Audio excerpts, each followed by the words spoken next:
Hi Kuya Ken, Jay nga pala. Share ko lang yung super creepy na experience ko and ng mga ka-team ko sa isang call center sa Dasma. So may isa kaming ka-work dati na pumunta daw sa sleeping quarters kasi pagod na siya. Gusto lang niya umidlip saglit. Normal lang naman yun, di ba? Pero after a few days, hindi na siya makontak.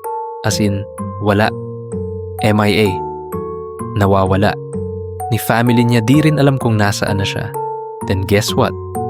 Nakita siya sa sleeping quarters. Pero patay na.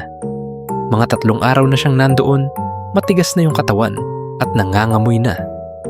After that incident, sobrang bigat na ng ambience sa nap room. Parang may nakatitig sa'yo lagi. Madalas, agents experience sleep paralysis kapag natutulog doon. May mga nakakita pa nga daw ng multo sa corner ng kwarto. Nakatitig lang sa kanila habang hindi sila makagalaw. Lalo na yung mga bagong hire na walang kaalam-alam. Welcome to the call center life. Ito pa, another kwento from the same site. May agent na pumasok sa shift. Nag-time in, then as usual took calls. Pero napansin ng QA, hindi nagsasalita yung agent sa call. As in, dead air talaga. So QA tried to message the TL.